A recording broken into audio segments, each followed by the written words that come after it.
4 दिन पहले तक आम आदमी पार्टी का झंडा उठाने वाले अशोक तंवर ने शनिवार को बीजेपी का पटका पहन लिया और खुद को बीजेपी के कार्यकर्ता बनने का भी ऐलान कर दिया। दरअसल अशोक तंवर शनिवार को दिल्ली स्थित बीजेपी मुख्यालय में पार्टी में शामिल हुए। इस दौरान वहां मुख्यमंत्री मनोहर लाल खट्टर और हरियाणा बीजेपी प्रदेश अध्यक्ष नायब सिंह सैनी भी मौजूद थे।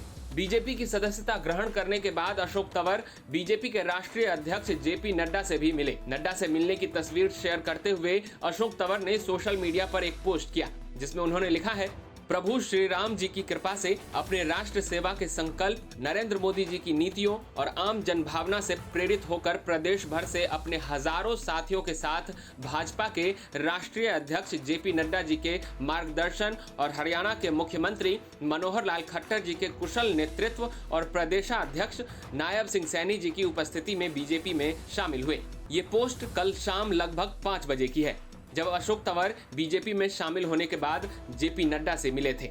अब रविवार सुबह यानी आज लगभग 10 बजे अशोक तंवर ने एक और पोस्ट किया, जिसमें उन्होंने जय हिंद लिखते हुए अपने कैप्शन की शुरुआत की है और लिखा है, भारत के यशस्वी प्रधानमंत्री श्री नरेंद्र मोदी जी के दूरदर्शी नेतृत्व एवं मार्गदर्शन में भारत माता तथा अपने प्रदेश हरियाणा की जनता की सेवा का अवसर प्राप्त कर मुझे खुशी के साथ साथ गर्व की भी अनुभूति हो रही है।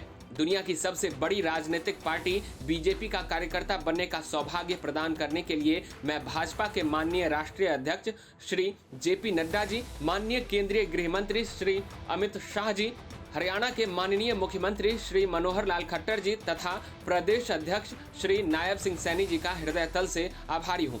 आजीवन राष्ट्रभक्त और जनता का सेवक रहते हुए मैं देश और प्रदेश की प्रगति की दिशा में अपने प्रयास जारी रखने के लिए प्रतिबद्ध हूँ। मुझे विश्वास है इसमें मुझे भाजपा के राष्ट्रीय एवं प्रदेश के वरिष्ठ नेताओं का मार्गदर्शन, सहयोग और आशीर्वाद प्राप्त होगा। बीजेपी में शामिल होने के बाद अशोक तंवर ने मीडिया से बात की। इस दौरान उन्होंने विपक्षी पार्टियों पर निशाना साधा। उन्होंने कहा कि आज भी जो 10 साल पहले हजारों करोड़ का घोटाला किया था वो जेल से बाहर है। इसके साथ ही उन्होंने और क्या कहा, आप खुद ही सुनिए।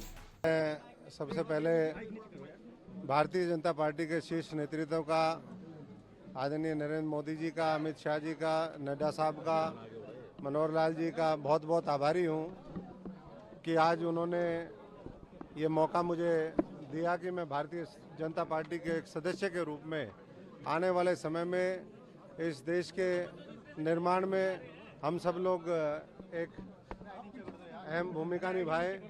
और जिस तरीके से आज देश की राजनीति है, मैं समझता हूं कि राजनीति को साफ करने की आवश्यकता है और धीरे धीरे उस पर काम चल रहा है।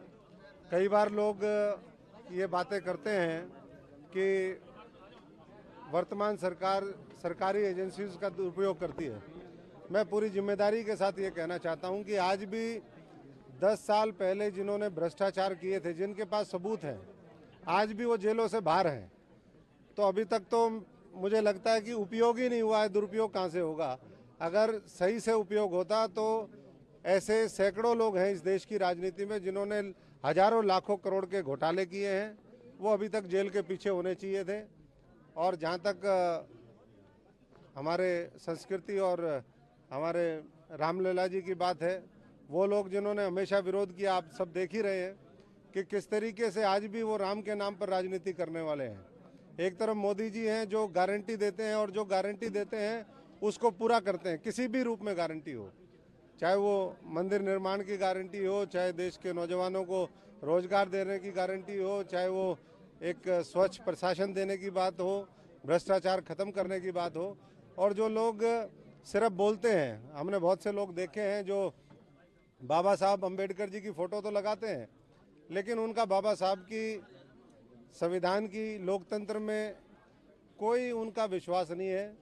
और वो लोग केवल और केवल छल कपट के माध्यम से धोखा देने में लगे हुए हैं। धोखेबाज इकट्ठे हो गए हैं और ऐसे धोखेबाजों को 2024 के अंदर जनता, मैं समझता हूं कि सबक सिखाने का काम करेगी। 2019 से बड़ा जनादेश 2024 में मोदी जी के नेतृत्व में आएगा और कमल और मजबूती से खिलेगा।